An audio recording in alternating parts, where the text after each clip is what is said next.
नमस्कार दर्शक, आप सभी का STD2 STD1 चैनल में स्वागत करते हैं। आज हम दोस्तों बहुब्रीहि समास के बारे में अध्ययन करेंगे।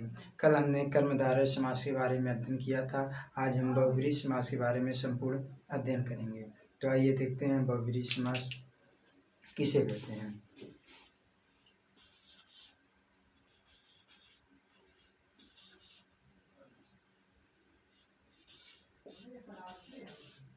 बहुब्रीहि समास, ठीक। बहुब्रीहि समास, इसकी परिभाषा है, परिभाषा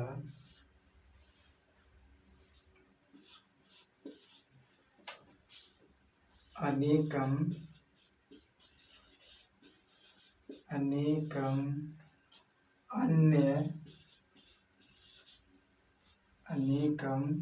अन्य पदार्थ, अनेकम अन्य पदार्थ है। अर्थात क्या है? अन्य पदार्थ है जो शब्द हो, अर्थात जो शब्द हो ना, पूर्व पद तथा उत्तर पद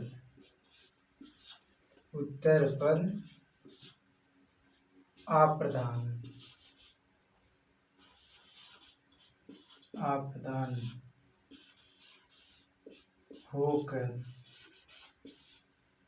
होकर अन्य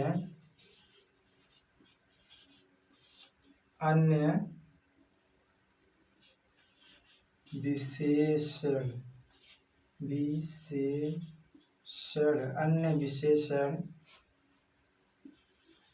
शब्द की ओर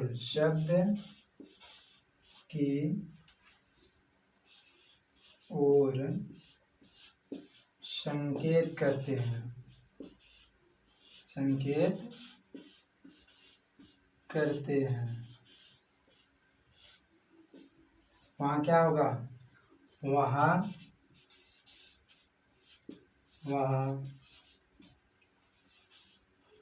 बहुब्रीहि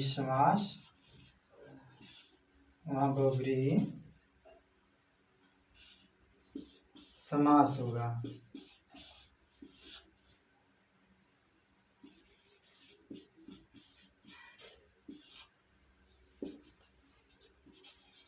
इस समास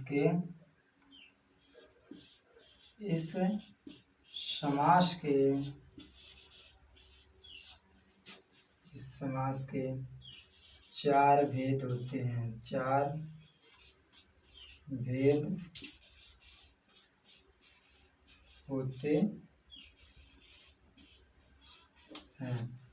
जो हमारा बहुब्रीहि समास है, इसकी परिभाषा है अनेकम अन्य पदार्थ है।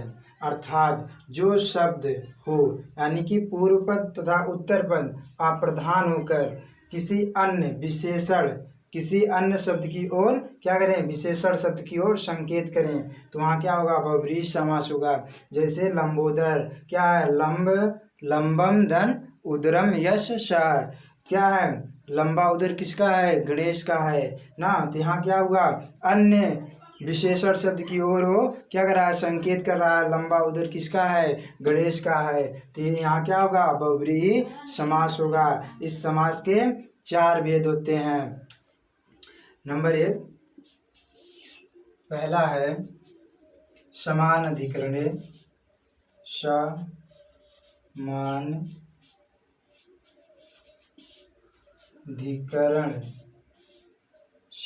अधिकरण बहुब्रीहि समास। समान अधिकरण बहुब्रीहि समास।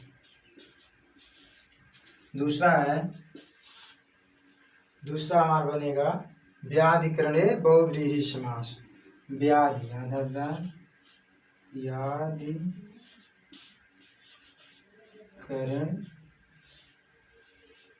व्याधिकरण बहुव्रीहि समास। बहुव्रीहि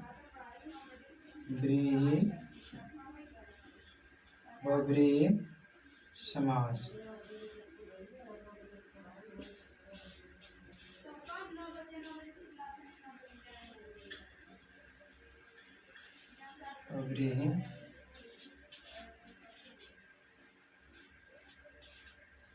बहुव्रीहि समास।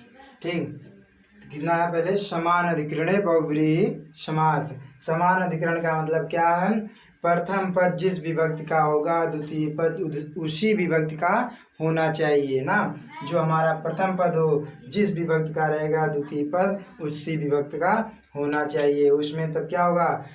द्वितीय विभक्ति का हो और क्या हो? अन्य विशेषण शब्द की ओर क्या करे? वो संकेत करे, तब वहाँ पर बहुव्रीहि समास होगा। और व्याधिकरण बहुव्रीहि समास में, इस समास में क्या होगा? प्रथम पद किसी और विभक्ति का होगा और जो उत्तर पद होगा वो किसी और विभक्ति का होगा ना। विभक्तियां दोनों क्या होंगी? समान नहीं होंगी। और क्या हो? वो दोनों किसी अन्य शब्द की ओर संकेत करें, विशेषण की ओर, तो वहाँ पर क्या होगा? व्याधिकरण बहुव्रीहि समास होगा ना। और हम देखते हैं तीसरा, इसको मिटाना पड़ेगा भाई ना।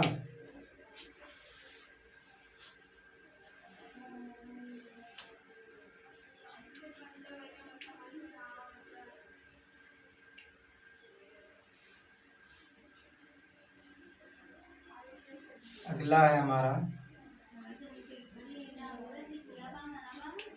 हमारा प्रतिहार।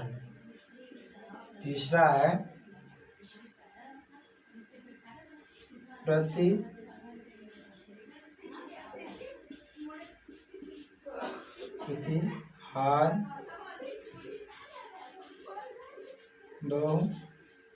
बहुव्रीहि समास ना। और दूसरा हमारा तीसरा है। तीसरा तो क्या होगा? पहला था समान अधिकरण बहुव्रीहि समास, दूसरा व्याधिकरण बहुव्रीहि समास ना। अब हमारा क्या बना है? तीसरा व्यतिहार बहुव्रीहि समास, यह है। ठीक, और हमारा अब चौथा बनेगा तुल्य योग बहुव्रीहि समास। क्या है? तुल्य योग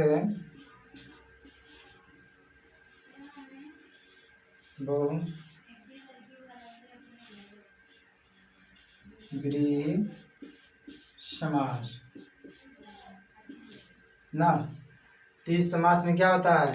जो तुल्य योग है इसमें स शब्द के साथ प्रयोग होता है ना। इसमें क्या लगा होता है? स मतलब कि साथ में, जहाँ योग हो, सा का योग हो, वहाँ पर बहुव्रीहि समास होता है। जैसे दिया है सा अर्जुन, अर्जुन के साथ ना दिया है। जैसे सा अर्जुन,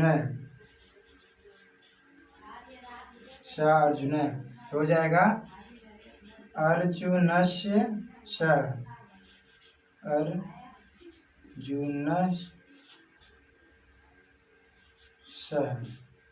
ना। अर्जुन स, ए वाला हा वाला रहेगा, अर्जुन स। इसमें क्या होगा? अर्जुन के साथ ना। तो ये तुल्य योग है, स का प्रयोग होता है ना। ठीक है, हम इनका एक एक करके अध्ययन करेंगे। सबसे पहले जो था उसका हम देख लेना। ये क्या था? बहुव्रीहि समास के 4 भेद थे। तो हमारा पहला भेद है समान अधिकरण ना। नंबर 1 लिखें, समान अधिकरण। समान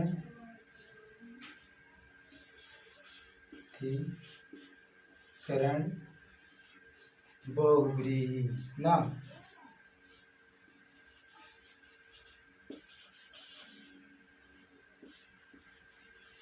समान अधिकरण बहुव्रीहि समास।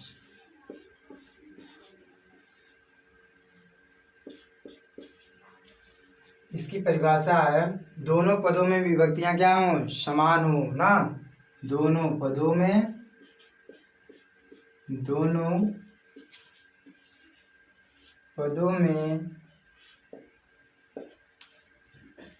क्या हो, विभक्तियां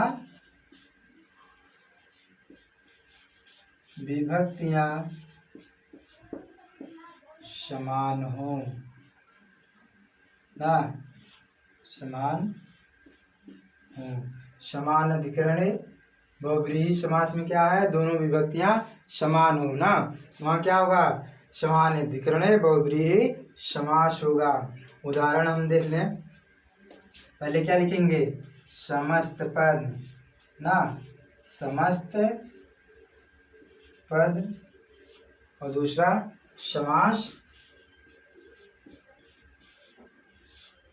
विग्रह, दूसरा क्या है हमारा, समास विग्रह है ना। तो इसमें क्या रहेगा हमारा, लंबा लंबोदर ना, समस्त पद क्या रहेगा, लंबोदर,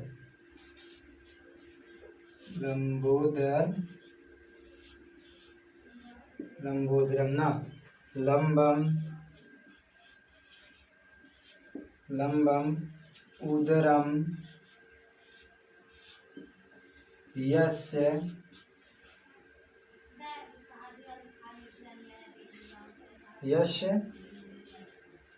श ना, क्या है, लंबा उदर, यश माने जिसका, श ना, क्या है, जिसका लंबा उदर है। तो क्या है, किसका लंबा उदर है,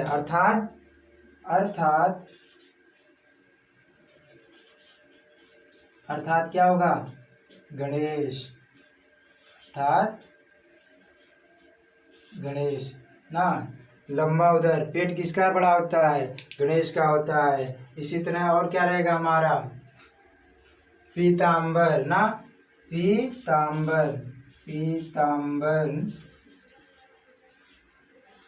पीतांबरम लिख लें, पीतांबरम,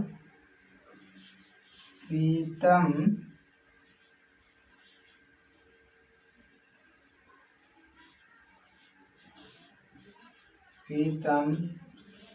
अंबरम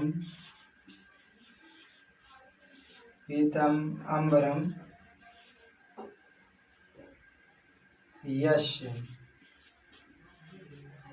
पीतम अंबरम यश श ना, पीतम अंबरम यश श, पीला है वस्त्र जिसका ना। तो किसका पीला वस्त्र होता है, पीला वस्त्र किसका होता है, भगवान श्री कृष्ण का होता है ना। अर्थात क्या हुआ, अर्थात कृष्ण ना, अर्थात कृष्ण किसका हुआ, कृष्ण का हुआ ना। और लंबा उदर, लंबा धन उदर, लंबोदर ना, लंबम उदरम यश श, अर्थात लंबोदर क्या हुआ, कृष्ण, कृष्ण किसका होगा, पीतम अंबरम यश श ना, तो इसमें कृष्ण होगा। और लंबम उदरम यश श अर्थात गणेश ना, पेट किसका लंबा होता है, गणेश का होता है। और पीला वस्त्र कौन पहनते हैं, पीत मीन्स पीला, अंबर मीन्स वस्त्र, यश मीन्स जिसका है, श मीन्स वह जिसका पीला वस्त्र है, वह कौन है, श्री कृष्ण है ना। और हमारा इसी तरह बनेगा जितेंद्रिया, जितानि इंद्राणि यश श, जितेंद्रिया क्या है, जितेंद्रिया, जितेंद्रिया इसका क्या होगा,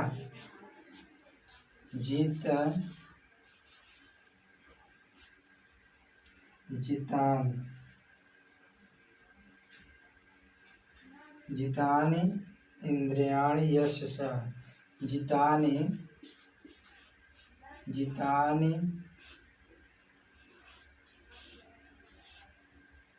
इंद्रियाणि, याद है ना,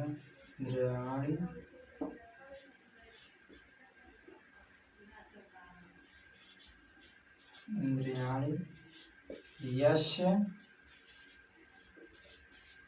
स ना, तो इंद्रियों पर विजय कौन प्राप्त किया है? जितानि इंद्रियाणि यशस्य। इंद्रियों पर विजय कौन प्राप्त करते हैं? कौन प्राप्त करते हैं? मुनि लोग ना।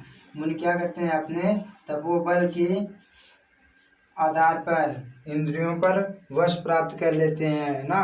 तो इसीलिए उन्हें क्या कहा जाता है? जितेंद्रियाणि ना। इंद्रियों को जीतने वाले कौन होते हैं? मुनि होते हैं ना। और बनेगा नीलकंठ। नीलम कंठ यश ना। नीलम कंठ यश। तो नीलाकंठ जिसका है वह कौन है? भगवान शिव है। ठीक, तो ये रहा समान अधिकरण बहुब्रीहि समास के उदाहरण। इसमें क्या है? दोनों विभक्तियां क्या है? समान होनी चाहिए ना। दोनों पद की विभक्तियां क्या है? लंबम है, उदरम है ना। समान है, पीतम है, अंबरम है। माँ लास्ट में आ रहा है। दोनों क्या है? एक ही विभक्ति की दोनों पद है। पूर्व पद और उत्तर पद दोनों एक ही विभक्ति का है ना। यहाँ पर क्या है? समान अधिकरण बहुब्रीहि समास है। ठीक, आगे हम देखते हैं दूसरा हमारा बहुब्रीहि समास का जो भेद है क्या है? व्याधिकरणे तत्पुरुष समास। व्याधिकरणे का अर्थ क्या होता है? इसमें व्याधिकरणे तत्पुरुष समास में क्या होता है? व्याधिकरण का मतलब रुकावट हो ना। दोनों पद की विभक्तियां अलग अलग हों ना। व्याधिकरणे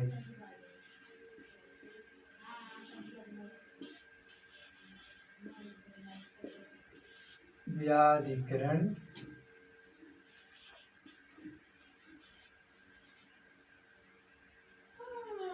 बहुब्रीहि। व्याधिकरण बहुब्रीहि समास। तो यहाँ पर इसकी परिभाषा है दोनों विभक्तियां दोनों पद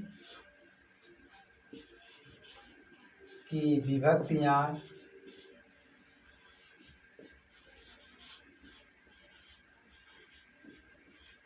दोनों पद की विभक्तियां अलग अलग हों। दोनों पद की विभक्तियां क्या हों?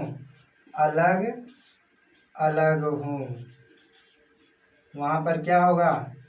व्याधिकरणे बहुब्रीहि समास होगा। अलग अलग हों, अलग अलग हों। वहाँ व्याधिकरणे व्याधिकरणे बहुब्रीहि समास होगा।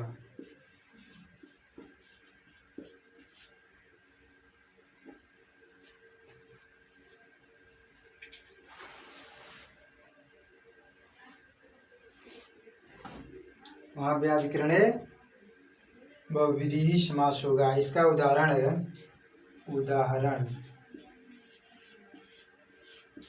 उदाहरण क्या बनेगा? उदाहरण में बनेगा चक्रपाणि ना। चक्रम पाणौ यस्य स। क्या बनेगा उदाहरण में? समस्त पद क्या बनेगा? चक्रपाणि। तो होगा इसका चक्रम, लिखें चक्रम पाणौ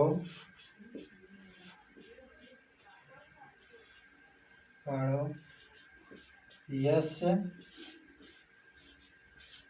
स। अर्थात कौन है? चक्र को धारण करने वाले ना। तो चक्र को धारण करने वाले कौन है? विष्णु है। अर्थात विष्णु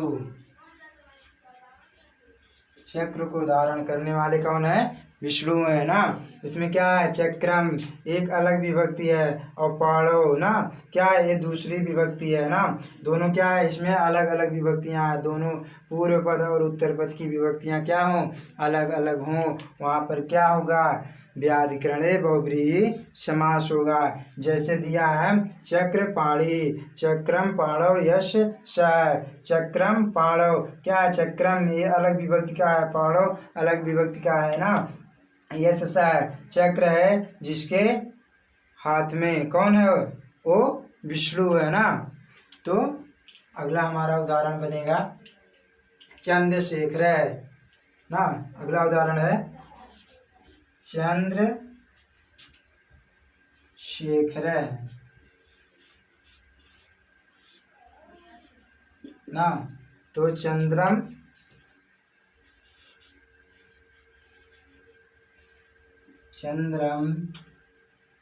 शिखरे, चंद्रम शिखरे,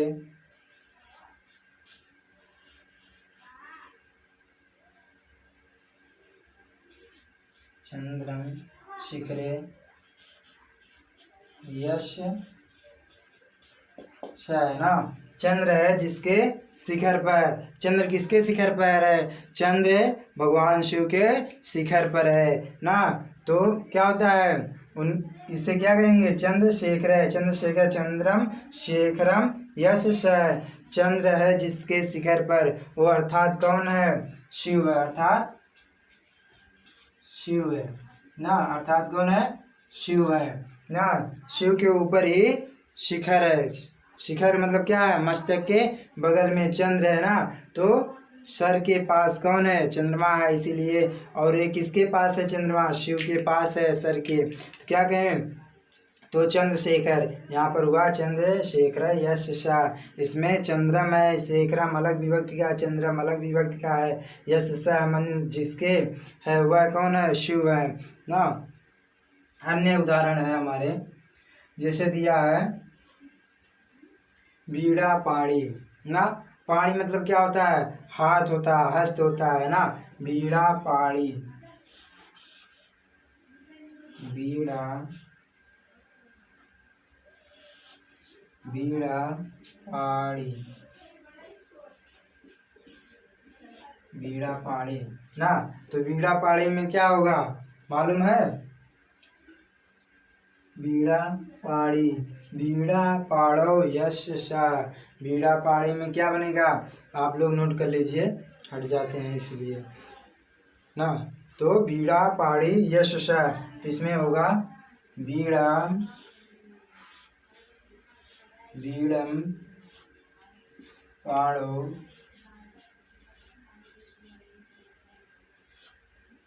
यश है ना।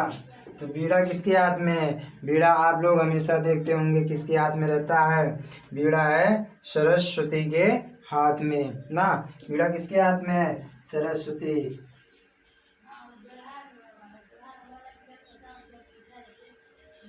किसके हाथ में है, सरस्वती के हाथ में है ना। इसी प्रकार इसमें रहेगा क्या है, इसमें मेन उद्देश्य इसका बताने का क्या था, व्याधिकरणे बहुव्रीहि समास का इसका बताने का उद्देश्य क्या था कि दोनों विभक्तियां क्या हों, अलग अलग हों और किसी अन्य शब्द की तरफ क्या करें, संकेत करें। तो वहाँ पर क्या होगा, हमारा बहुव्रीहि समास होगा। जैसे दिया है चक्र पाणी ना, तो चक्रम क्या है, एक अलग विभक्ति है, पाणी अलग विभक्ति है, और वो क्या यश सा कौन है, विष्णु है ना। अलग किसी और की तरफ वो संकेत कर रही हैं, इसीलिए यहाँ पर व्याधिकरणे बहुव्रीहि समास है। ठीक, हम अगला अध्ययन करें, इसको नोट कर लिए हैं जो लोग, नोट कर लें। अगला है हमारा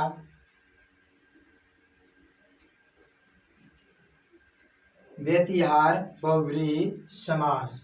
इसमें क्या हो, व्यतिहार का मतलब क्या है, इसमें ये लोग क्या करते हैं, किसी अन्य की तरफ संकेत करते हैं। अन्य क्या, अन्य मतलब कि युद्ध की तरफ संकेत करते हैं। तो वहाँ पर क्या होगा, व्याधिकरणे, व्याधिकरणे नहीं, व्यतिहार ना, क्या होगा, व्यतिहार बहुव्रीहि समास। इसे क्या कहते हैं, केशा केशी ना, बालों को पकड़कर खींचना। जब गांव या अन्य जगह लड़ाइयाँ होती हैं तो क्या करते हैं लोग, बालों को पकड़ लेते हैं ना। हस्ता हस्ती उसमें क्या होगा, हाथों से युद्ध करना ना। तो इसमें क्या होगा, हमारा तीसरा है, तीसरा बनेगा व्यातिहार,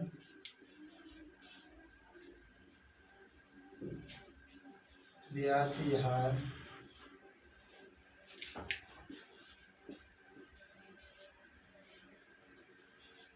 बहुव्रीहि,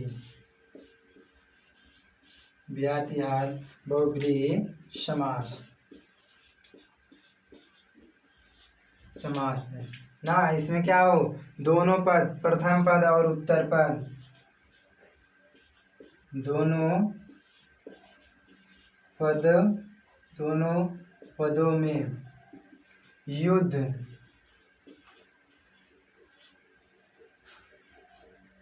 युद्ध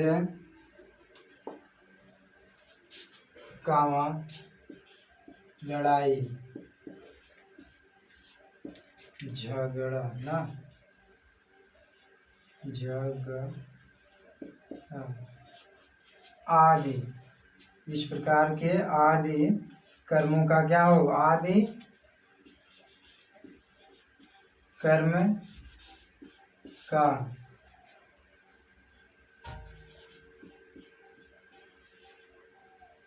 आदि कर्म का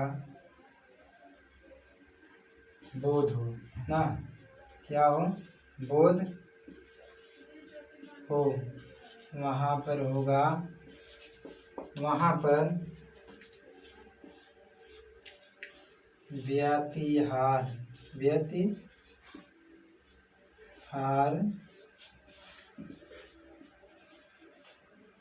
बहुव्रीहि समास होगा। वहाँ पर क्या होगा, व्यातिहार बहुव्रीहि समास होगा।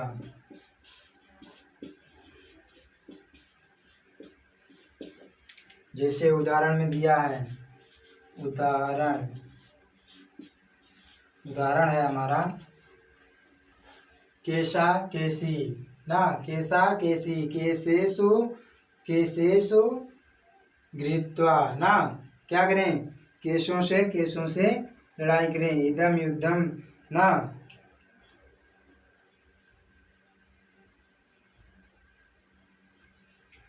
केशा केशी उदाहरण में है।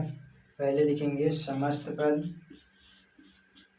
समस्त पद, और दूसरा बनेगा समास विग्रह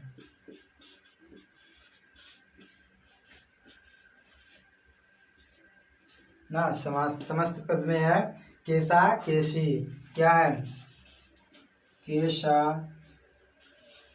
केशी, इसमें क्या है, बालों से, बालों को पकड़कर युद्ध करना, यानी कि लड़ाई करना ना। केशेषु केशेषु गृहीत्वा इदम युद्धम प्रवृत्ति, केशेषु केशेषु केशेषु केशेषु केशेषु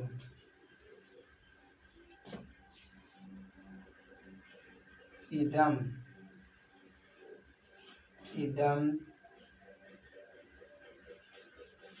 युद्धम प्रवृत्ति, क्या हो, प्रवृत्ति हो ना, युद्ध करने की लड़ाई हो, केशों को केशों से, यानी कि बालों को बाल पकड़कर इस प्रकार युद्ध की प्रवृत्ति हो, वहाँ पर क्या होगा, वहाँ पर व्यातिहार बहुव्रीहि समास होगा ना। जहाँ पर झगड़े की स्थिति उत्पन्न हो जाए वहाँ पर व्यातिहार बहुव्रीहि समास होगा। अगला है हमारा हस्ता हस्ती ना, हस्ता हस्ती,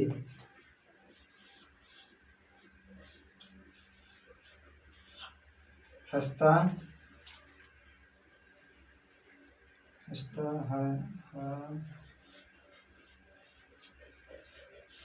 हस्ता हस्ती ना। इसका क्या बनेगा, हस्ता हस्ती का बनेगा हमारा हस्ताभ्याम हस्ताभ्याम प्रवृत्ति युद्धम ना। क्या हो, यहाँ पर प्रवृत्ति एक चीज आ रही है, यानी कि उससे किया जाए ना, आदत होती है एक ना, हस्ताभ्याम,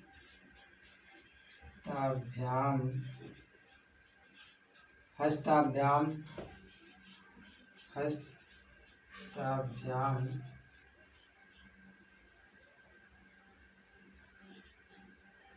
इदम प्रवृत्ति ना, क्या हो, हाथों को हाथों से पकड़कर लड़ाई करना ना प्रवृत्ति है, युद्धम की ना, युद्ध की क्या हो, प्रवृत्ति हो। तो वहाँ पर क्या होगा, हमारा व्याधिहार बहुव्रीहि समास होगा। तो ठीक है, आइए हम सबसे लास्ट वाला देख लें।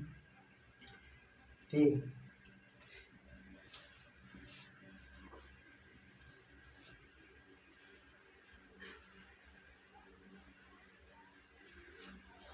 लास्ट वाला हमारा है तुल्य योग ना।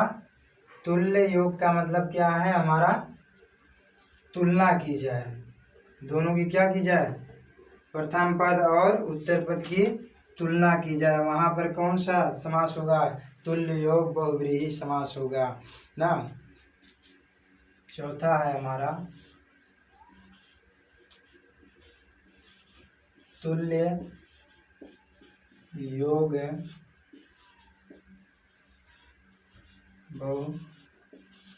बहुव्रीहि समास ना, बहुव्रीहि समास। इसकी परिभाषा है,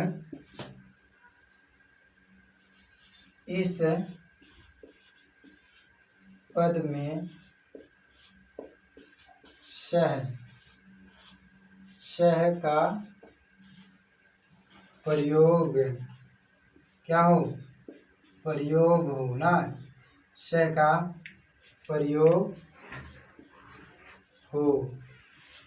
तो वहाँ पर क्या होगा, वहाँ पर तुल्य योग बहुव्रीहि समास होगा। इस पद में सह का प्रयोग हो, सह मतलब क्या है, साथ ना, सह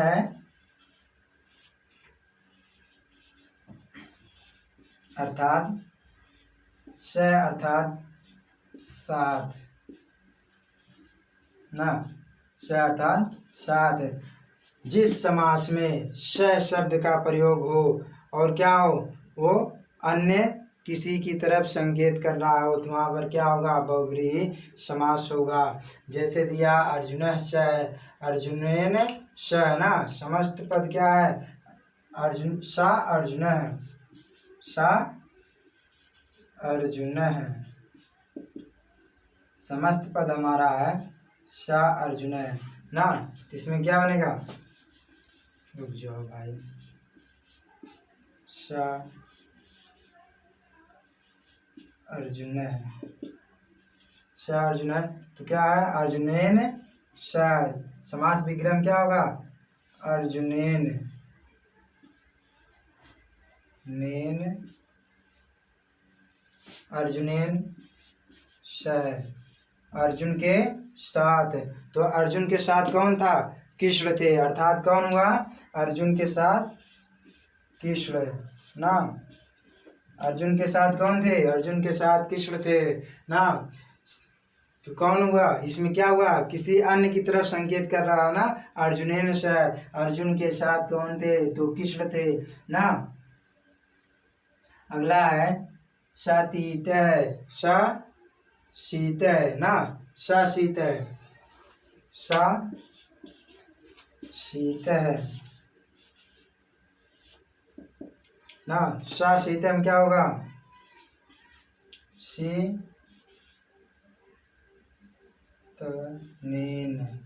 शीतनेन, शीतनेन सह, यानी कि सीता के साथ। सीता के साथ कौन था, राम थे ना, सीता के साथ राम थे। तो इसमें हुआ सा शीत है ना, तो शीतनेन सह, तो सीता के साथ कौन हुआ, राम हुआ। इसी प्रकार और अन्य भी दिए हैं, जैसे दिया है हमारा शकलम ना, तो शकलम का क्या है, कला भी शकलम ना, शकलम, शकलम ना, तो शकलम, शकलेन सह, शकलेन लेन ना शीतनेन